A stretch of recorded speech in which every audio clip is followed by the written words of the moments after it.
तो चलिए students, next topic start करते हैं, that is change of state of matter. Pen change कर लेते हैं। Change of states of matter. ठीक है, तो जैसे कि हमने देखा, अभी हमने लास्ट क्लास में स्टेट पढ़ी थी। ठीक है, स्टेट्स ऑफ मैटर पढ़ा, 3 टाइप की स्टेट्स पढ़ी, लिक्विड, सॉलिड एंड गैसेस।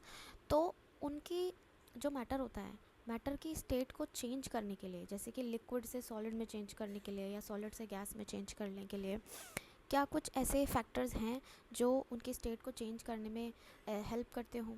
ठीक है, तो ऐसे 2 फैक्टर्स होते हैं, that is first one is effect of change in temperature और effect of change in pressure. मतलब हम एक तो टेम्परेचर को चेंज करके देखेंगे और एक प्रेशर को चेंज करके देखेंगे कि क्या उनकी स्टेट पे कोई फ़र्क पड़ता है, क्या मैटर की स्टेट चेंज हो पाती है कि नहीं हो पाती है।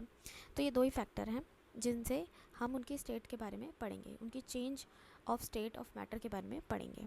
ठीक है, तो आपने वाटर को तो देखा ही होगा। वाटर एक ऐसा एग्जाम्पल है जो हमें तीनों ही स्टेट में पाया जाता है। ठीक है, वाटर एज अ सॉलिड भी पाया जाता है। ठीक है, ये एक आइस क्यूब है।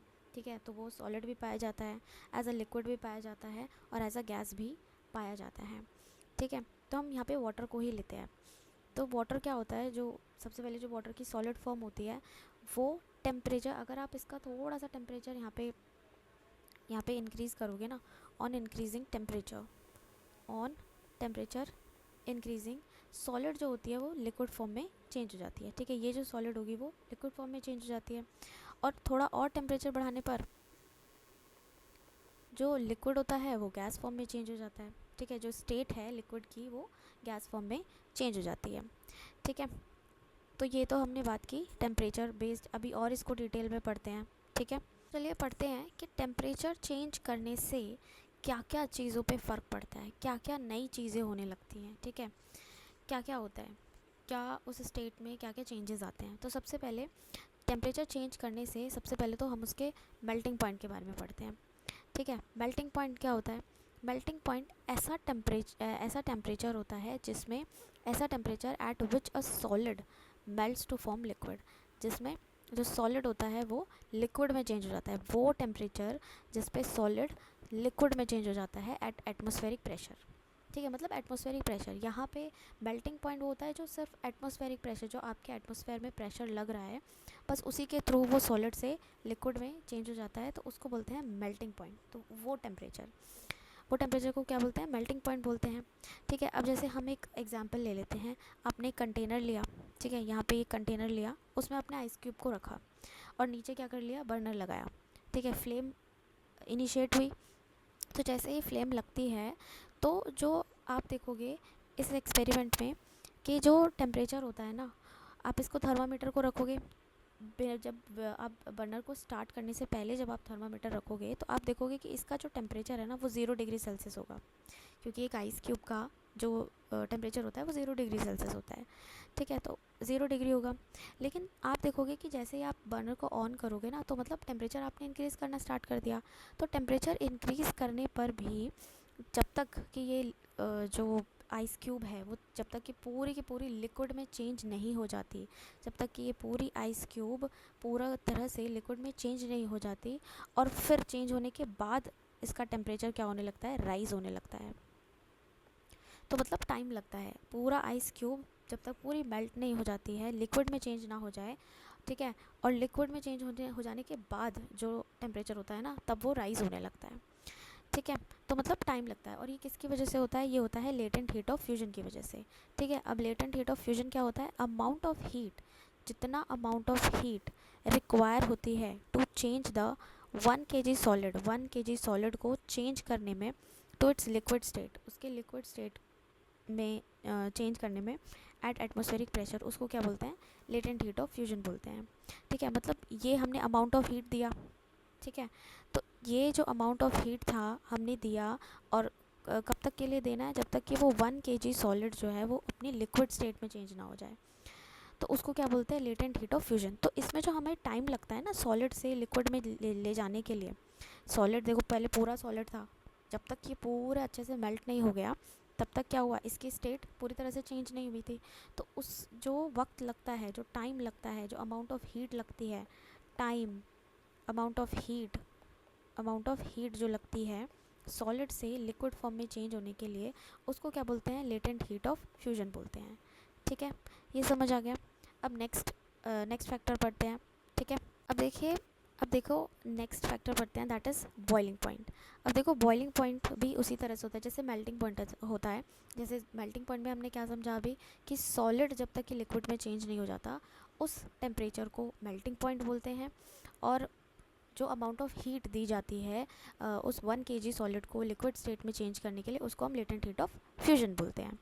ठीक, तो अब ऐसे ही सेम बॉइलिंग पॉइंट होता है। बॉइलिंग पॉइंट क्या होता है, वो टेम्परेचर जिस पे एट विच लिक्विड पूरी तरह से बॉईल हो जाता है और बॉईल होने के बाद वो वेपर स्टेट में आ जाता है, उसको बोलते हैं बॉइलिंग पॉइंट। ठीक है, वो temperature, the temperature at which liquid state जो है वो कम्प्लीटली वेपर फॉर्म में चेंज हो जाती है, उसको बोलते हैं बॉइलिंग पॉइंट। और बॉइलिंग पॉइंट क्या होता है वाटर का बॉइलिंग पॉइंट होता है 100 डिग्री सेल्सियस। ठीक है, और कैल्विन में अगर हम बात करें तो 100, this is degree Celsius plus 273, ये कैल्विन में हम लोग ऐड करते हैं।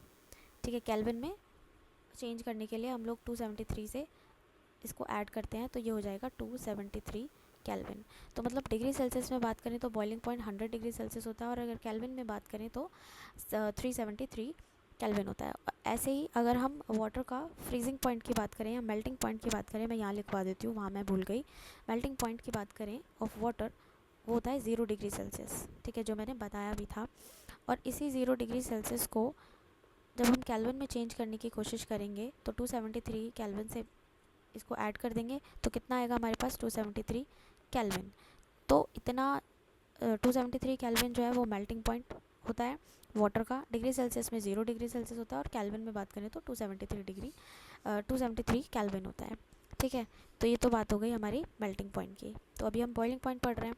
ठीक है, तो बॉइलिंग पॉइंट समझ आ गया। बॉइलिंग पॉइंट वो टेम्परेचर होता है जब लिक्विड स्टेट जो है वो वेपर स्टेट में या गैस स्टेट में चेंज होती है एट एटमॉस्फेरिक प्रेशर। ठीक है, और ऐसे ही same as latent heat of vaporization क्या होती है, वो अमाउंट ऑफ हीट जो रिक्वायर होती है to change 1 kg liquid, 1 kg liquid को उसकी गैसेस स्टेट में चेंज करने के लिए जो भी अमाउंट ऑफ हीट दी जाएगी, अमाउंट ऑफ हीट, उसको क्या बोलेंगे, लेटेंट हीट ऑफ वेपराइजेशन। ठीक है, ये समझ आ गया। अब हम इसका नेक्स्ट फैक्टर पे बात करते हैं। ठीक है, देखो एट 100 डिग्री सेल्सियस जब वाटर पूरा अपना बॉइलिंग पॉइंट पे होता है, एट 100 डिग्री सेल्सियस जो एनर्जी होती है ना वाटर वेपर्स की, एनर्जी ऑफ वाटर वेपर्स,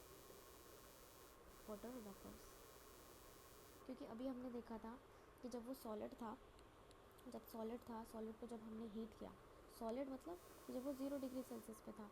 ठीक है, जैसे ही हमने हीट किया वो अपना लिक्विड स्टेट पे आया। ठीक, और लिक्विड स्टेट से जैसे ही हमने और हीट किया वो अपना पूरा का पूरा गैसी स्टेट में चला गया, मतलब 100 डिग्री सेल्सियस पे चला गया। ठीक है, तो 100 डिग्री सेल्सियस पे वो वेपर फॉर्म में बन गया। ठीक है, यहाँ पे वो वेपर्स बन गई थी। तो ये कह रहा है कि एट 100 डिग्री सेल्सियस पे जो एनर्जी होती है ना वाटर वेपर्स के बीच में जो एनर्जी होती है, ठीक है, वो कहीं गुना ज़्यादा होती है energy of water at 100 degree Celsius. 100 degree Celsius पे जब वो वाटर की फॉर्म में होता है ना, उससे कहीं गुना ज़्यादा एनर्जी जो है वो वाटर वेपर की फॉर्म में होती है। ठीक है, कहीं गुना ज़्यादा होती है then energy of water in liquid, मतलब गैसेस के जो वेपर्स होते हैं उसमें एनर्जी ज़्यादा होती है देन दी लिक्विड के वाटर पार्टिकल्स के कंपैरेटिवली ज़्यादा होती है। ठीक, तो अभी हम सिर्फ मात्र टेम्परेचर को बढ़ा के या घटा के हम जो स्टेट है मैटर की वो चेंज कर सकते हैं। ठीक है, वो ये हमने देख लिया। तो ये सॉलिड स्टेट है, सॉलिड स्टेट को हमने ज़रा सा हीट किया तो ये लिक्विड स्टेट में चेंज हो जाती है, और लिक्विड स्टेट को भी हम थोड़ा सा हीट करते हैं तो क्या हो जाती है, वो गैस स्टेट में चेंज हो जाती है। ठीक, ऐसे ही सेम उल्टा भी हो सकता है कि गैसी स्टेट को आप थोड़ा सा, अब देखो यहाँ पे तो हमने टेम्परेचर बढ़ाया था, राइट, यहाँ पे हमने टेम्परेचर इंक्रीज़ किया था। अब ऐसे ही आप टेम्परेचर को डिक्रीज़ करके भी स्टेट को चेंज कर सकते हो, गैसी स्टेट को लिक्विड स्टेट में चेंज कर सकते हैं बाय कूलिंग या बाय डिक्रीजिंग द टेम्परेचर। ऐसे ही अगर आप उस लिक्विड स्टेट के टेम्परेचर को भी अगर डिक्रीज़ करते हो तो वो सॉलिड स्टेट में चेंज हो जाएगा वापस से। जैसे भी आपने वाटर को आप रखते हो, फ्रिज में रखते हो ना, तो वाटर को जब आप फ्रिज में रखते हो तो फ्रिज का टेम्परेचर क्या होता है, बहुत ही ज़्यादा लो होता है, तभी तो वो फिर वो बर्फ़ में चेंज होती है, तभी तो वो आइस क्यूब में बनता है। टेम्परेचर कम करने से ही तो बनता है ना। तो ये भी आपने देखा है अपनी डेली लाइफ में। तो इस तरह से क्या होता है, बाय चेंजिंग द टेम्परेचर जो स्टेट्स हैं वो इस तरह से चेंज हो जाती है। बाय इंक्रीजिंग और डिक्रीजिंग द टेम्परेचर, चेंज का मतलब है कि कब आप बढ़ा भी सकते हो, आप घटा भी सकते हो। उसके टेम्परेचर के बढ़ाने से भी और टेम्परेचर के घटाने से भी जो स्टेट्स हैं वो मैटर की चेंज हो जाती है। ठीक है, तो at 25 degree Celsius, 25 degree Celsius it is the room temperature. ठीक है, जो अगर आपसे कोई पूछे रूम टेम्परेचर क्या होता है, मतलब हम नॉर्मल ले लेते हैं 25 degree, this is the room temperature. तो रूम टेम्परेचर पे जो वाटर है, वाटर की फॉर्म कौन सी प्रेजेंट होती है, लिक्विड फॉर्म में वाटर प्रेजेंट होता है। 0 डिग्री सेल्सियस पे वाटर एज एक सॉलिड फॉर्म में प्रेजेंट होता है, जैसे कि हमने देखा आइस क्यूब की फॉर्म में हमें मिलता है, बर्फ़ की फॉर्म में मिलता है। ठीक है, तो आइस की फॉर्म में मिलता है।